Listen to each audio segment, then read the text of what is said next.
Good morning, everybody. Ladies and gentlemen, please make your way to your seats. We'll be starting the program in a few minutes. I'm Matthew Spellis. I'm the Director of Programming for live and virtual events here at Education Week. I'll be your MC for the day.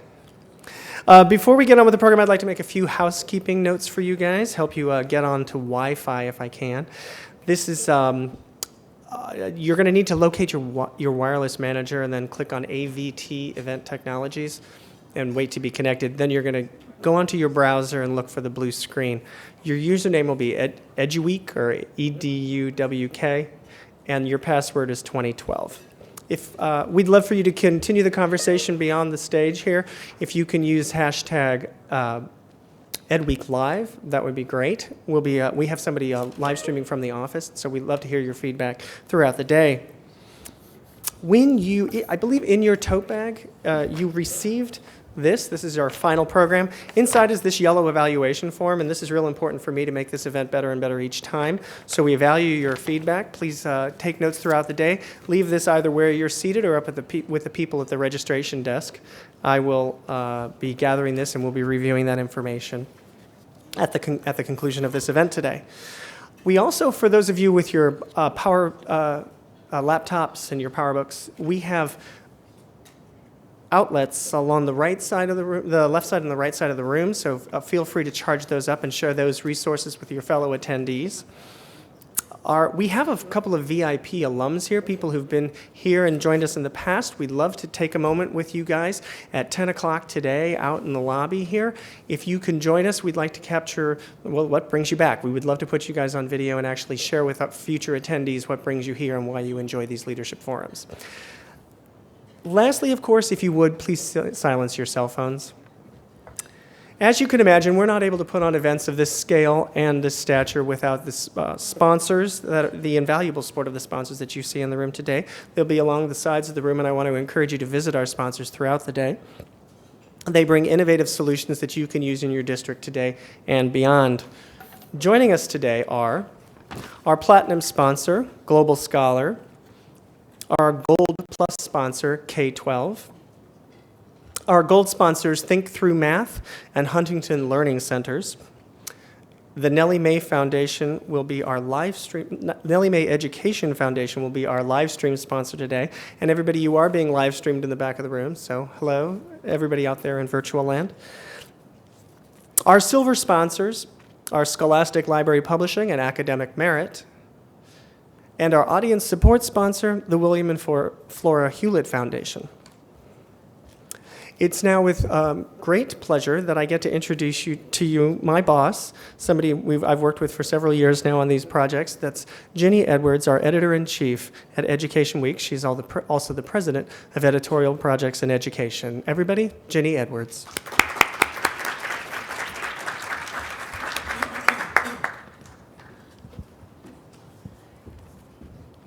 Good morning. Energy, right? All right, a little tiny hiccup in that you can see in your program that Commissioner Cerf was to open us up here, but now you get me quicker than you would have. And I can say I lived here for 15 years. Does anybody here from Trenton? I lived in Trenton and also then in Hunterdon County. It was kind of like two sides of the coin, I know. Good morning, everyone. Welcome to today's Education Week Leadership Forum, Scaling Up Student Success. We're very pleased that you joined us here today for what we know will be a very interesting and interactive day. Today marks our 14th Ed Week Leadership Forum. We can no longer say we're new in the business of putting on live events. These forums are very special events for us.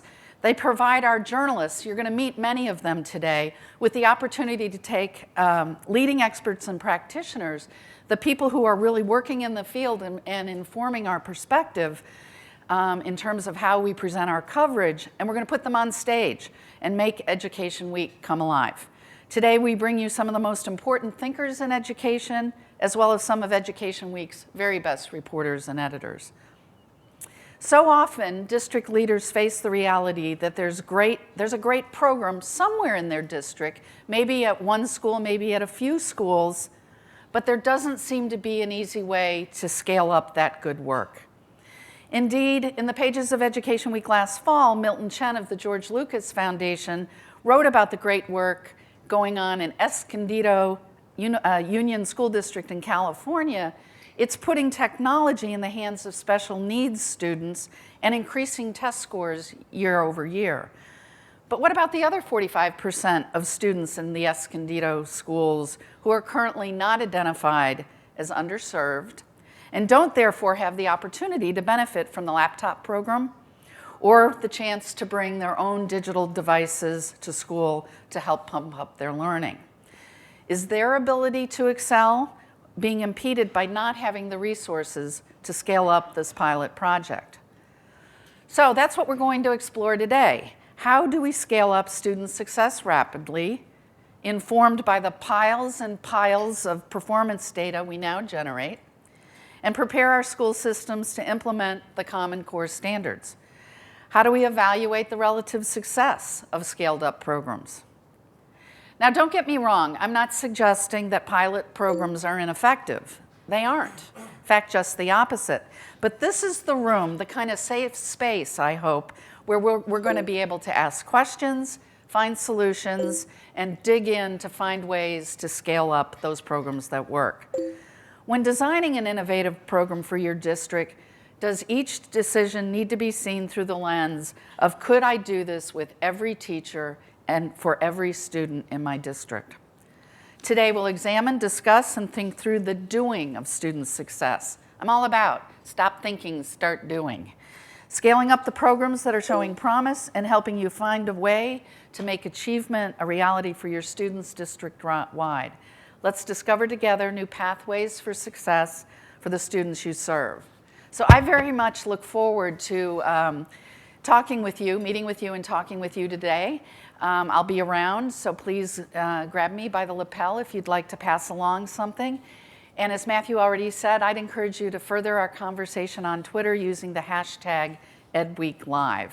So now I'm going to turn it over to our opening keynote speaker, Alan Blankstein, the author of Failure is Not an Option, and the Answer is in the Room. Visual aid, visual aid.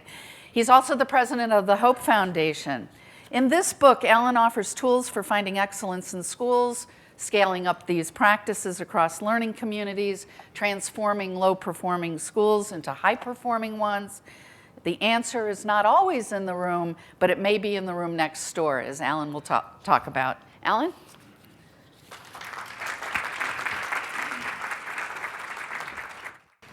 Good morning. How are you today? Great, great. I have to say before launching in that I was in Jersey City because when I graduated undergrad, I couldn't find a place that I could afford. Jersey City was it back then. And I was humbled to walk up and see this extraordinary building that we're now in and what they've done with the waterfront. And I'm still humbled to be here in front of such a prestigious group as we have in attendance. And I mean, I didn't even know that the Manhattan Ballroom was in Jersey City. And in fact, I don't think it was. And had it been, they wouldn't have let me into it back then.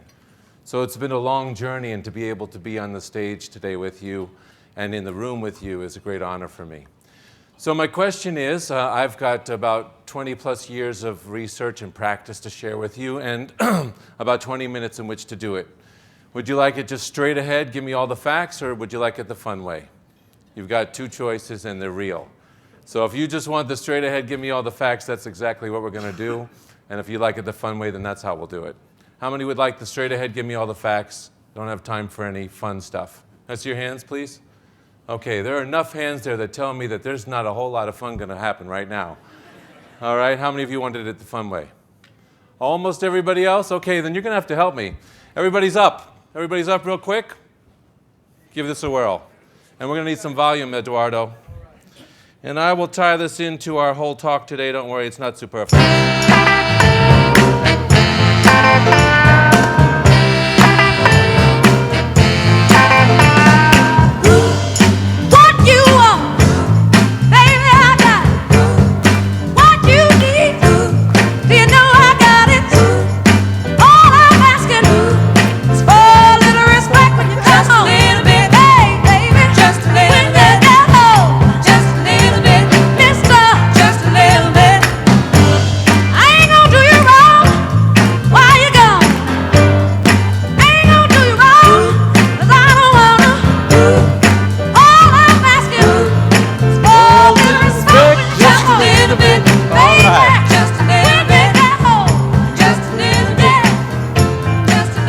Eduardo, we're going to turn that down. Thank you, thank you, thank you. Now, I'm sure that a number of you are thinking, what the heck was that? What was the philosophical and research base for what you've just done to me? And the answer for me is, how many of you have been teachers before? It is hard as hell to get every kid in the room. And the same is true for adults. In fact, I think it gets worse when you're an adult. It reminds me of multiple ways to try to do it. This is one that you might have seen before. We'll drop the volume a little bit.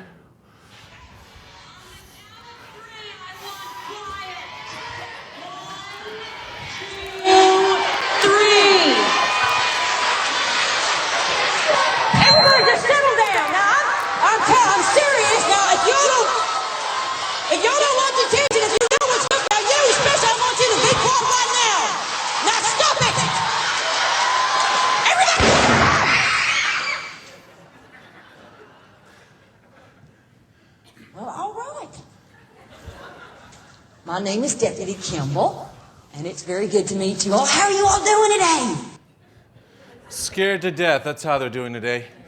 In fact, what she's achieved was to get, if anything, compliance, but not really commitment. And one of the things that we want to do is get engagement of all of our learners, and that includes the adult learners. So normally what I would do is turn that first piece that we did into an interdisciplinary learning lesson that also ties to Common Core, and it relates to that piece that you just heard, the Obama administration's inauguration and mosquitoes mating. And it's totally apolitical, but it's a good time, and it's a good way to get people in the room to get things started. But there are other ways, as you've just seen, and still more ways that we've tried over the years. How many of you have been to an in-service? You see, you laugh when you raise your hand. First time I went to one, I turned to a veteran teacher who had turned to me and said, you know, I'd like to die in an in-service one day. And since she was so close, I said, really, why is that? She said, the transition would be so smooth. So that's another way. And then we've also tried to just to entertain our way into the whole situation. And the way that we've done that reminded me of this cartoon, since it had nothing to do with work. He says, the boss comes over and says, why aren't you working? And he says, because I didn't see you coming. So what I want to talk about is a balance between all of these things. So we're not talking about compliance, we're not talking about entertainment, but we are talking a way to get real engagement and a community of committed learners. And before doing so, I just want to tell you one other thing, because the hardest thing that I've had to do since Failure is Not an Option was the book of the year, and 300,000 copies went out, was to leave this young lady. That's my daughter, Sarah, taken at 1 day old. She's 38 years old now, but she didn't change that much, and it was a kind of fun picture. Actually, she's 5. She's going into school. Well, she's in school now, into kindergarten. And she's named after, she's my heart. I think of her all the time. And now she's got a little baby sister, too, 2 months old. So I think about them all the time. But I have to say that she's not been the focus of my work. The person after whom she's named, Grandma Sarah, is closer to that. Because my Grandma Sarah was left almost after she was born by her mom, who came over to the great America, in fact, this city. And 2 years later, she came over on a boat to reunite with Grandma. And it didn't go very well. Reunite with her mom, I'm sorry. So Sarah and her mom were kind of like this. And there were many ripple effects in the family. My grandmother had 3 children, dropped out of high school. My uncle was on heroin for 20 years here in the city. And I was in a group home. So my whole focus has really been, how do we create high-performing cultures and schools for people like Grandma Sarah, whereas baby Sarah, I think, is going to do really well, and I'll make sure of that. So how do we make it so that our schools are high-performing for all the kids? And so the cultural piece is the first one that I wanted to talk with you about, is building a collective capacity for a Failure's Not an Option culture. The second part is create. It's a model that I just coined, but it really was developed organically. And it was by people who had been using this book. And then we started to watch and facilitate the work to see how they scaled success. And there is a method that's in our research base, as well as in another research base in social sciences. So I'll share that with you. And then finally, that's what I will share is how that happens system-wide in other parts of the world and in other areas besides education. So, as I said, I have a very short time for doing that, but I don't want to skip too many things. When we go into schools, we have certain assumptions. The first one is everybody's already working hard. Now, we've gone into some of the toughest schools in America, helped them to turn around. We've gone into rich schools. We've gone outside of America, US, Canada, South Africa, where our honorary chair, Archbishop Tutu, resides. We worked in an entire province. And it's rare that we find a whole lot of teachers sitting around saying, you know, I'm going to do a half-assed job today. Maybe by noon I'll get it up to quarter. It's the case, do we have any former teachers here at least? And probably some teachers. It's the case that they are among the hardest working people in this country. Where are my administrators? Administrators, you know that we talk about kids having ADHD is a big problem. For you, it's a prerequisite. If you didn't have ADHD, you wouldn't get your job done. So everybody's working hard. Every school has excellent teachers. Anybody here in a school without excellent teachers? I see a few of you going, yeah, right there. But the opposite's also true. It's rare that we come into a school where every single teacher is doing an excellent job. And so what that means is that it's an internal journey. Most of what you need is already there. The answer is in the room. And therefore, the big challenge is building the capacity and commitment for leadership teams to create a culture where failure is not an option. Now, that's true outside of our field, too, the whole power of purpose. I told you our honorary chair is Archbishop Tutu, so I've had the chance to meet this icon. And he said, the human body has an enormous capacity to adjust to trying circumstances. I have found that one can bear the unbearable if one can keep one's spirit strong, even when one's body is being tested. Strong convictions are the secret to surviving deprivation. Your spirit can be strong even when your stomach is empty. And you know, we have an amazing challenge in front of us in education. Our purpose, to me, is so clear these days. When the Virginia Star goes into investigating for-profit prisons and finds out how they decide how many beds to build, and you know what that is, don't you? They go into the schools and see what second-grade literacy is, and then they build beds accordingly. So we have an amazing purpose. And the challenge is, in many ways, having that purpose kind of align with our practice. So on a lighter note, here's a woman who had a clear purpose and how it propelled her forward even in the face of challenges.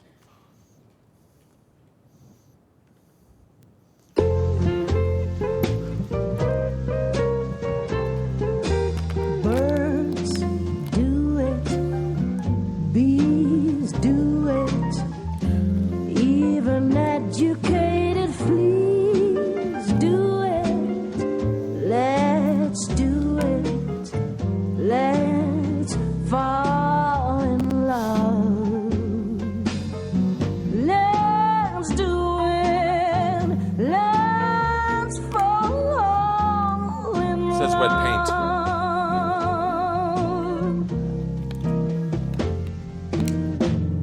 So she's a painter too. Whatever it takes. So in terms of building collective capacity, the research of Newman and Whalage after 10 years, a decade of studying 1,200 schools, determined that there were three major things that achieve this. The first one is clear focus on all students' learning. So what that means is that, my friend, your name? Vincent. Vincent. Okay, Vincent and Edward are both ninth grade English teachers. They pass out the homework, they collect it, they trade it, they grade it, they give it back to each other. And Vincent and Edward say to one another, my God, you graded it just like I would have. The clarity is so consistent throughout the entire school. Syntax was taken off for just in the same way as I would have. The idea development, all those pieces. And in fact, all of the students already knew what excellent looked like because they saw excellence all around the room. They saw examples on the wall. They had the students before them come back with their portfolios and share it. The second thing that they talked about is that teachers engage in collaborative activity to achieve the stated purpose. And what that looks like is, my friend Chad here and Mary are both ninth grade math teachers, and they get into the meeting, and Chad says, Mary, How did you do so well on quadratic equations with your students? I didn't do nearly as well. Can I watch you teach? And in fact, can you watch me teach? So in other words, what's going on is the collaboration is drilling down to the specific problems, specific students, and specific activities, and it goes on outside of the meeting so that they are in each other's classrooms. And the third thing is that teachers take collective responsibility for all students' learning. So in one of the schools that we've been in Gideon Elementary, there's a family spirit and all of the teachers are working together.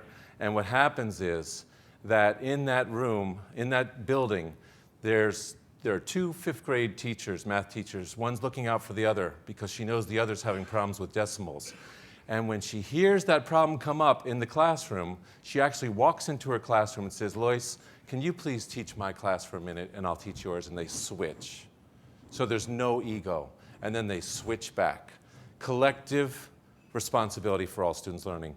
Can you talk to one another for just 60 seconds or so about these three major drivers after decades-long research and determine which ones are challenges in your school? Turn to somebody next to you.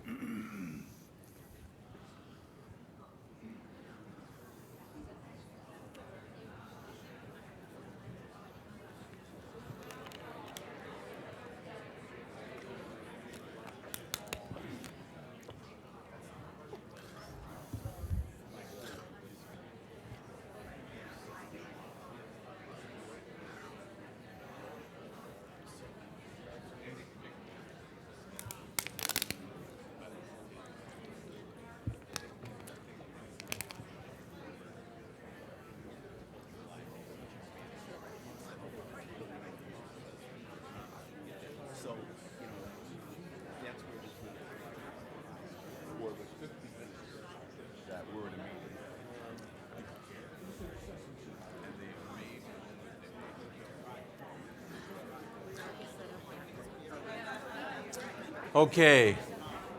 In the interest of time, I'm going to call you back. So if you can hear my voice, you clap your hands once. Thank you.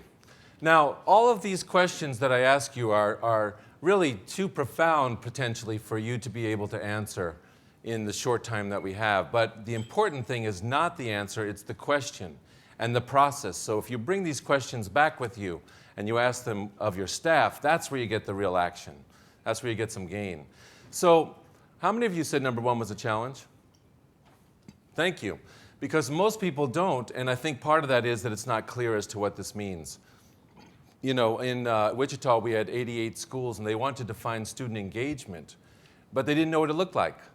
And we found that out after they went into one another's classrooms looking. Some of them thought if all the kids were laughing, if their hands were all up. And incidentally, when I was teaching, we had a little game I played with the kids. I said, the principal's coming in tomorrow. If you know the answer, I want you to raise your right hand really high. And if you don't, raise your left hand really high. So either way, we got a great evaluation. That's not a strategy. Don't write that down. So the point is that this takes some clarity. The second one, how about collaboration? How many of you said that was a challenge? Great, I'm glad to see that because it really is. And there's so many different types of collaboration that feign for the real deal. For example, contrived collegiality. Yeah, we collaborate. We went out for a beer last week, right? We decided where we're going to take the field trip. That's contrived collegiality. There are other types that sit in for the real deal. But teachers taking collective responsibility for all students' learning. How many of you said that's a challenge for you? Almost everyone in the room, if not everyone. So that is a big challenge. And it's also a challenge to actually go from saying it to doing it. So there are a lot of challenges embedded in that. One is, historically, we were never asked to do that. Schools were not even designed to do this, right? At the turn of the last century, 6% of our kids were graduated. They went out to run the whole country. They ran the corporations, the military, they ran the universities. The other 94%, we know what they did, right? They worked in the factories, the mines, the fields. Nowadays, if that's all they do is graduate, we know what they're going to do. 2 more Fs await them. Fast food, right, or the equivalent. And so their future is not sanguine. So the second thing is that we have structural challenges. Now, teachers, you know I love you, but it's often the case that because of the way schools are structured, teachers will go into the classroom in the morning, close the door, and come out 12 years later. And then the third one is one of culture. And I don't mean ethnicity, but toxicity. We worked in one of the schools on why their test scores were flat, why truancy was rising, and you know what the high school told us after a few weeks of analysis? The problem was the middle school, of course, right? The damn middle school keeps sending them unprepared. And then we went to the middle school, and it was the elementary. And then we went to the elementary, and there was no pre-K, so we thought we had it licked, but it was the, there you go, it's the parents, beautiful. So we all know what the problem is now, everybody else. So the other thing is that we do have statements that say all students will learn, but then we have policies and practices that go contrary. So in my former enlightened town of Bloomington, Indiana, Big Ten University School of Indiana University, we had a policy for truancy. Do you know what it was? If you're truant, what happens to the kid?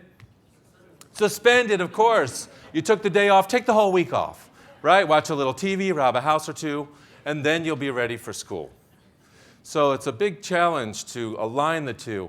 You know, another thing is that kids are often dispelled when they're problematic. I'll give you an example. One of the kids in my class, Tony, had a lot of issues. I used to say hi to everybody when they came in, shake their hand. Tony wouldn't shake my hand, so after a while, I just pulled my hand back.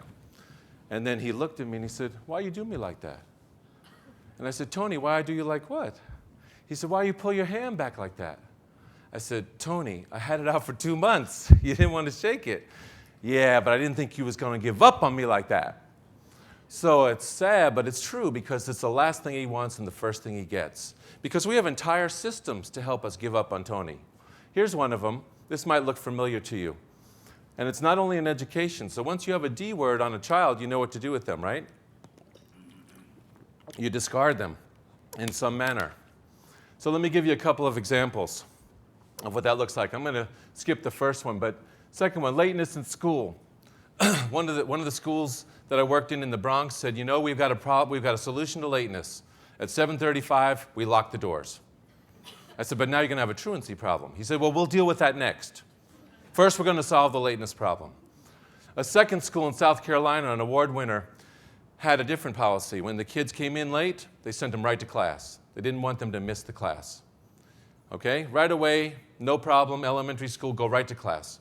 The third school, also an award winner, changed the whole structure. They decided that middle schoolers wake up late and it's time to change our structure. So they created a school that started with experiential learning. And when the kids got in the morning, they had a PE class that enabled them to work together in creative ways and start bonding, build the relationships, and eventually they'd get into the regular academics class. So if they came late, they just missed experiential ed, and they also wanted to come earlier. So those are 3 different approaches. And in order to do that, I would suggest that you consider rethinking the mission. It's the mission of our school. How many of you have this mission? It's the mission of our school, to help each and every child realize his or her full potential and become a responsible and productive citizen and lifelong learner who uses technology effectively and appreciates the multicultural society in which they live as we prepare for the global challenges of the... That's right. How many of you have this mission? A lot of you, right? If you don't, I can fax it to you. I'll save you 6 months. In fact, everyone has this mission. In one of the places I spoke, a Catholic educator came up to me and she said, "If you just add all for the love of God." So the problem is that it doesn't really dig deep enough. And what we want to do is determine if all students can learn, what should they be learning, right? The students, these days, with No Child Left Untested, have been just battered with exams. And I'd say that the fact is that if we want students to really be high-performing, No Child Left Behind needs to be a floor, not a ceiling.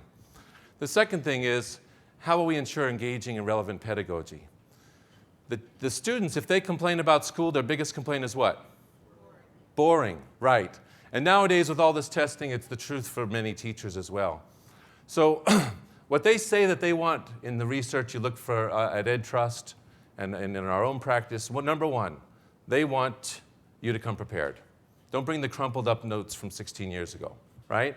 Number 2, make it relevant. How does this matter to me if I'm not even going to graduate high school, or if my uncle is in jail, or if all the examples around me are of failure? The third is show me how. Don't just give it for homework and let me figure it out on my own because that's equal but unfair.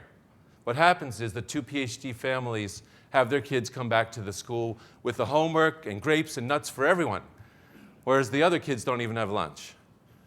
And the fourth thing is don't give up on me. The third question you might want to consider is how will you know if they're learning it?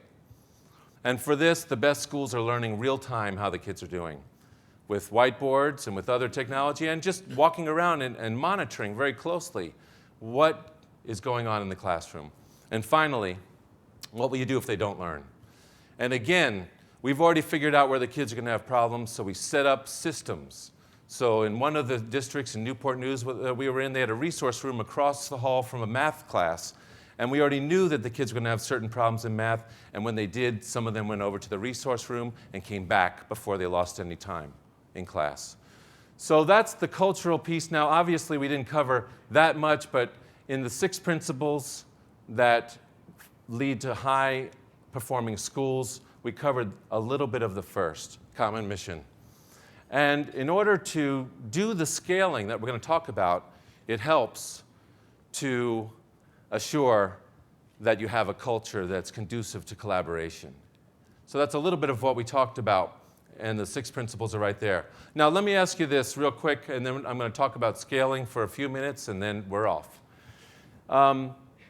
These people, what do they have in common? Joel Klein, up here, realized that some of his schools were having an interesting experience. And one of those schools was run by Marion Wilson, right here in the corner. And they were actually turning around, although they were about to fold up the whole school. And a few years later, that school became one of the top 5 schools in the city. Bob Morrison was running a high-performing district, but it was growing very rapidly. So he used the same approach that I'm going to talk with you about to make sure that even though they were growing, they retained their high degree of performance, and they were noted as a school of excellence in Texas. Reed Lindley made AYP first time in 2 years running. And Wendy Robinson, they did this approach. 6 schools, they trial ballooned it, now they're in 53 schools, 3 years long. They made AYP on 37 categories. So the approach, it's called CREATE, it's in the book that you have.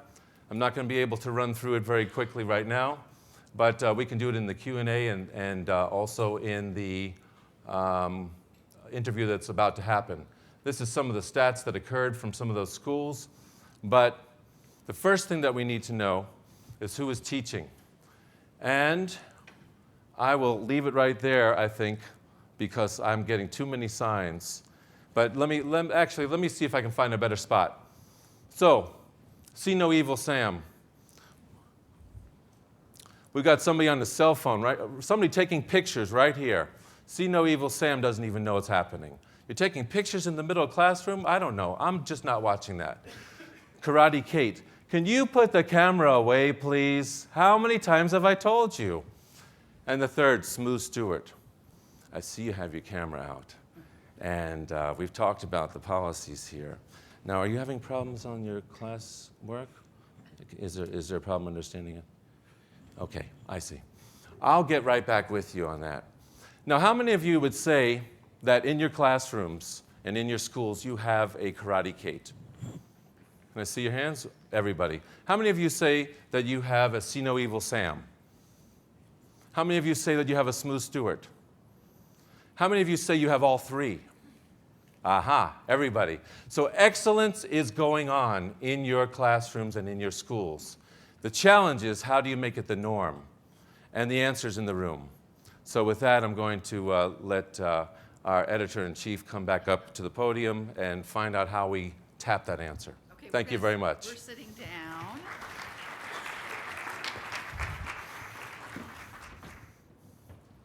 Thank you, Alan. That was terrific. Now, you can imagine where I am in my head, and I'm figuring some of you are too, is that was pretty 30,000 foot-ish. And what I think the real work of this is the practical stuff on the ground. So I'm going to start with a question about what's the first thing you do when you go into a district or a school to begin this work? What does it look like? 30 seconds. Yeah, that was what the rest of the presentation was about. So first of all, everybody has to be ready. And ready means both aware and motivated to do it. And so we start with the district as a steering committee, and they in turn help us to help their schools develop high quality leadership teams. So one of my questions was going to be about the importance of communications, which in some ways didn't come up in your presentation, about communicating with the different stakeholders as you really work to put this process in place and this new way of thinking. Yeah, well, that's the readiness piece. So you're absolutely right. Yeah, the point is that people need to understand what this process is about, understand that that they're going to be very much engaged in it, and that it's going to be driven by them, and that we're giving them the tools to have different conversations than they used to have. And so what does that communications look like? So for example, I was going to actually share a learning walk protocol. So they developed their own rubric for what a learning walk would be by answering a lot of questions about what excellent instruction is. And those questions are numerous. But over the course of several hours of iterations, they come up with a really tight list that they own and they created and then they want to go use. Right. So if you, and collaboration being one of the key tenets of this work, right? And so could you describe a couple of the, again, ways it looks on the ground to incubate this kind of collaborative culture? Well, so for example, you know, I'll give you the hard part because I think you're trying to dig for that. So one of the schools, Schaumburg Elementary in Fort Wayne, was, I mean, they doubled their scores. And one of the things they were doing was confronting bad practice, but in a way that was very respectful. So they had protocols to do that. And so the principal called in all of the teachers on that team and showed the scores, but blinded the origin of those scores. And he asked, what do you all see? What's going on here? And we used tuning protocols to have that conversation, which means warm and cool feedback. And so warm and cool feedback automatically means you're about to hear some cool feedback too. So the ego and the defensiveness doesn't come up like it normally would. And at one point, one of the teachers said, you know, what's going on with this one teacher? Because she didn't even know it was her. And he said, you tell me. And she realized it was her. And that gave her a chance to talk with him privately and make a turnaround. So how long does this take? Well, what's the it? Well, the it being a process of building that kind of culture. I mean, the arc of this work. You go into a district or a school for how long? Well, it depends. I mean, you're going to see some results right away, meaning that as soon as people are engaged, they're going to start to work together a little bit differently. But if they're a very low-performing school, it's a different trajectory than if they're fairly high and they're just tweaking. And so it's a different answer in each case. But we've experienced being in schools for a year and rarely had there not be a change in both attitudes, motivation, and that soft side as well as student outcomes. So, and I'm asking these questions because I'm interested as the person just trying to figure this out. Do you work in schools primarily or districts being the unit you work with and then several schools within a district, but not necessarily all? So there's a construct in which there's a steering committee, which is the district. And we have two formats in which we're going to work. One is to work intensively in a low-performing school and help them turn around. The other is in an entire district or region of districts. So we've actually worked in 8 districts in Michigan at once together. And so on that latter count, the steering committee will help coordinate how we're going to focus our initial time. And then leadership teams from each of the buildings will come together. And we'll have a cohort. For example, we're going to start in New York City schools this spring. We'll have 2 cohorts of 10 schools each. It'll include the leadership teams, and then we'll have a steering committee. And those leadership teams come together 4 times a year, 1 extra time for the principals beforehand. So what do you find what are the biggest impediments? I mean, surely you've got examples where it isn't working, doesn't work. Why? And then what do you do about it? You know, I have to say that the whole system that we're working in is an impediment. You know, I mean, we've worked in other parts of the world where I just came back from South Africa, and the Minister of Education said our #1 priority in the country is education. We don't espouse the same thing here. So we have fragmentation. We have superintendents who have incentives to leave, because if they do very well, then they have to leave in order to make more money or to get more responsibility and so on. So what we try to do is what was said to me once by the Minister of Ed in South Africa, which was interesting. She said, I'm going to give you some space in which to operate. And I think that whole issue of space is what a number of these very enlightened superintendents give their people in order to do this work. And it's acting as a buffer against all those external impediments. I'm going to give Alan credit that he's a good, fast answerer of my questions. So I'm going to give you, you guys, get ready, because I'm going to turn it over to you. And we also have some questions coming in from the live stream, but I've had a couple of others. One, the role of trust, which you didn't have time to really explore in your presentation, comes up in your writing a lot, and you've developed a lot of, well, you've got a way to think about how trust works into the way you are talking about building this kind of culture. Right. So that's a great question, because nothing happens without it. But by contrast, focusing on it, especially in a low-performing school, is a scary proposition.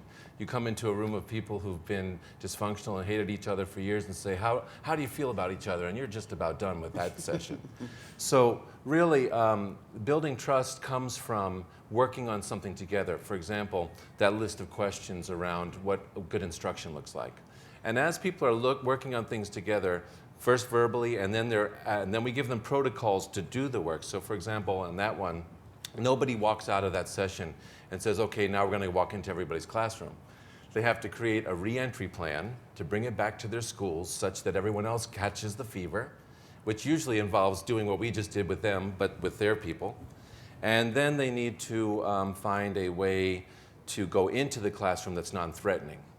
So when all of these things start happening, then people start to see different results, they have different conversations, they get different outcomes, and then they build new affinities that they didn't have before. So do you think of professional development in the kind of classic ways of that you're doing PD to bring this along? I think that we're just modeling the tools that we'd like them to use, and we're telling them what those tools are, and then we're giving it to them, and then we're letting them practice it. But we're not giving them professional development. But is it happening within, how is the time carved out to do this? So that's back to that space piece.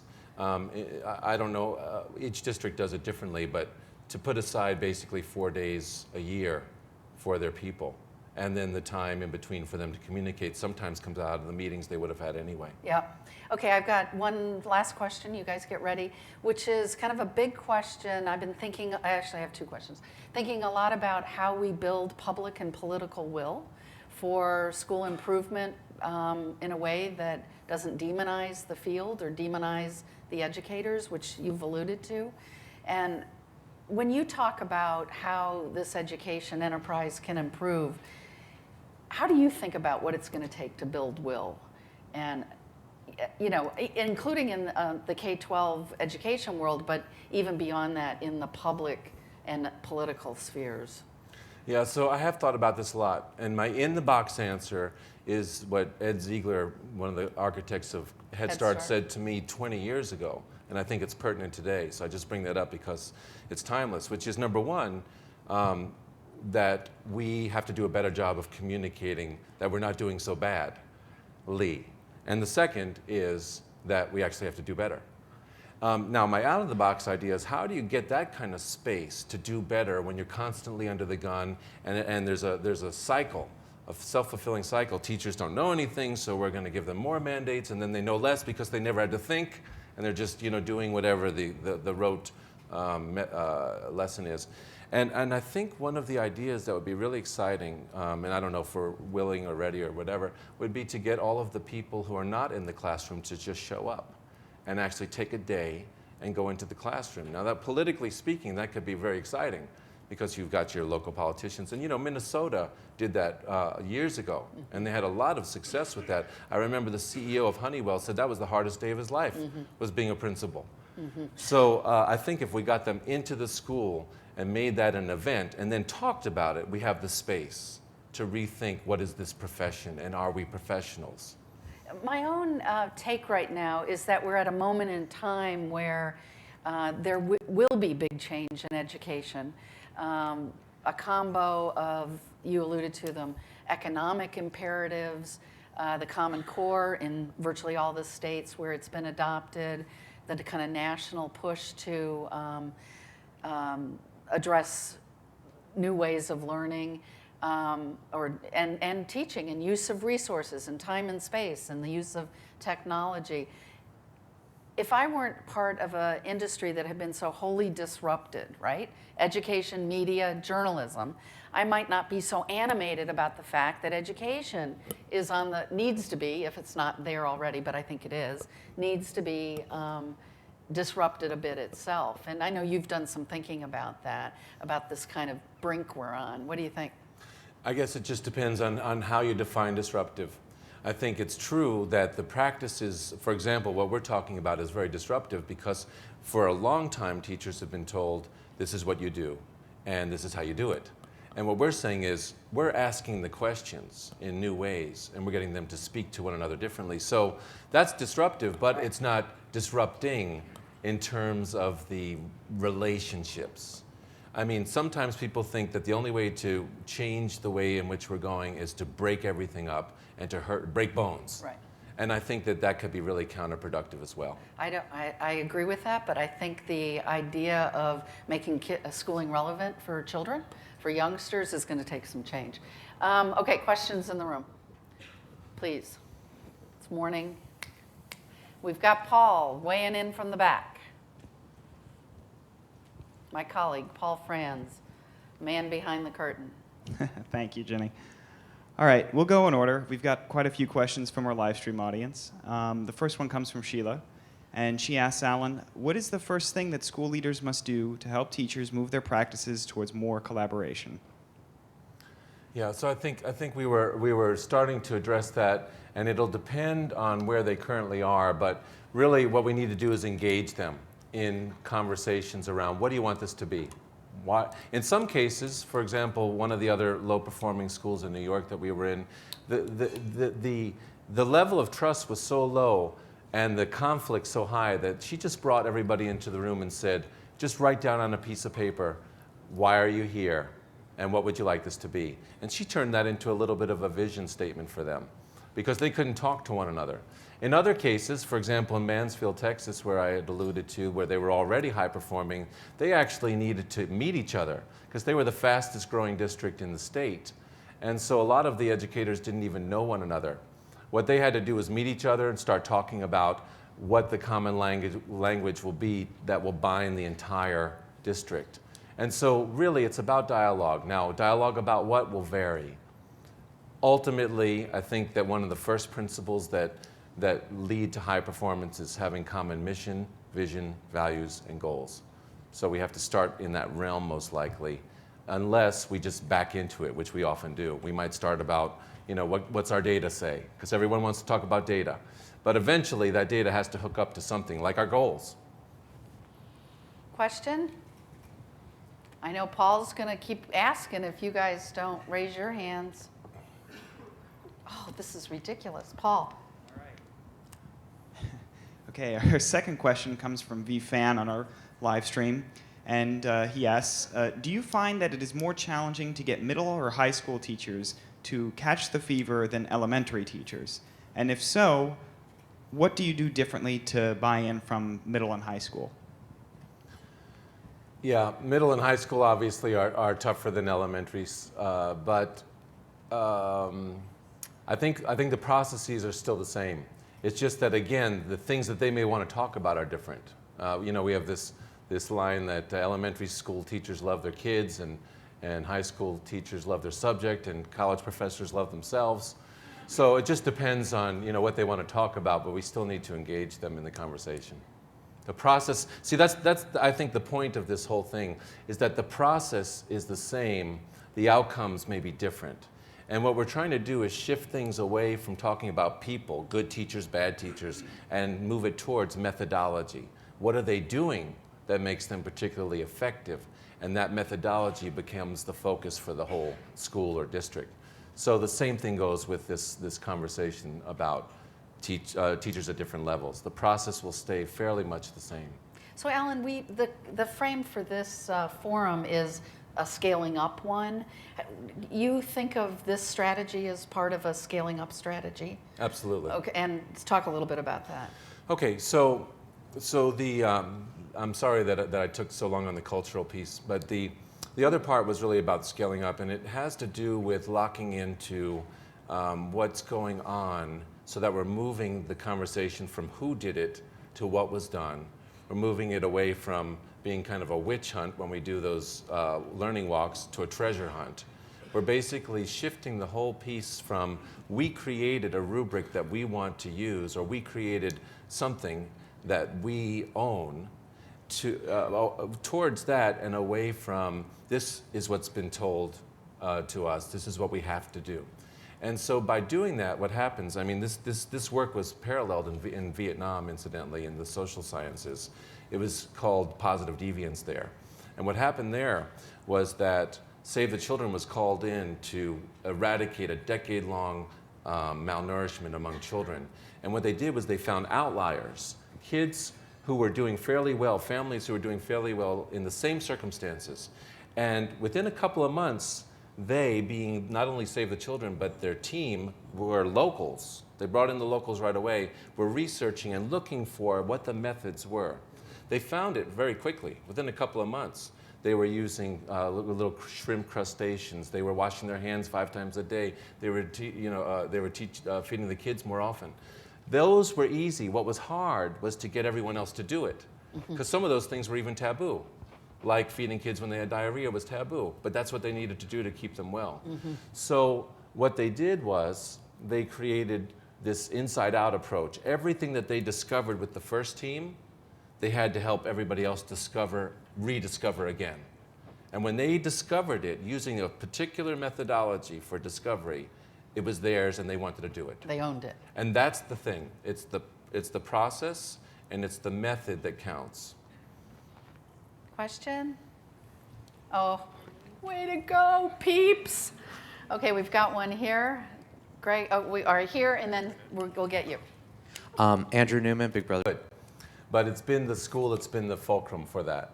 So we haven't ourselves brought them in unless asked to do so.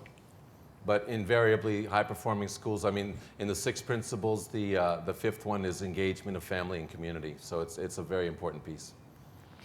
We had a question here. Thanks, Greg. Linda Stelly, the American Federation of Teachers. In this national climate of competition that we're facing on the Race to the Top, the school improvement grants, which are based on competitive applications, how then do we reinforce this notion of collaboration at the district as well as at the school level? Yeah, it's a big challenge. It's what I said as being among the bigger impediments. I think that the more enlightened districts are acting as a buffer to some of that. And in the case, back to Mansfield, what he said about No Child Left Behind, for example, was they almost ignore it. They already know they're going to meet that. So there's a background noise. They know that they're going to hit No Child Left Behind. In their case, they're high performing. But it's not going to be the focus. The focus is going to be the children. What do we know that they need? And how can we get better in delivering it? And that has to be the focus regardless of the climate that we're in. Unfortunately, we have to weave in a whole lot of things to that focus. Let's do one more. Julie's got a question. Good morning. I'm Renata Lee from Craven County Schools in good old New Bern, North Carolina. And my question has to do with that collaborative piece also. All research says collaboration is key in moving a school forward and moving students forward. And we also know that we're of the age, the tech age, 21st century, and a lot of that collaboration is being done via social media and other technology means. Does that diminish, do you think, the face-to-face, the sitting down, the rolling up the sleeves, or is that accomplished also through technology and not being face-to-face? Yeah, it's a good question. We're on a new frontier, and the research is not complete yet, but there hasn't been a lot of support for technology as a booster of student achievement across the board. Now, I would say on the other hand, it's just like good to great and the flywheel concept, where if what you're doing can be augmented by technology, then you've got a really good proposition. But to just throw technology into let's say, a problematic environment, it won't solve anything. So I think it has to be thought through very carefully. And one of the things that can't go are the people. I mean, the people have to know each other and like each other at some point. Now, technology can help bridge that over time and over distance, I would imagine, but it won't replace it. It is the case, though, that technology has been shown to be helpful in building professional learning communities, which is part of your construct, right? Yeah, and again, it's all about how it's used. Which is for the grown-ups, right? Yeah, so I think it's just about how it's used. Yeah, exactly. Yeah. I mean, we've all experienced sending an email out and wishing we never had, right? Yeah. Please join me in thanking Alan for kicking us off this morning. Thank you so very much. Thank you. Thank you.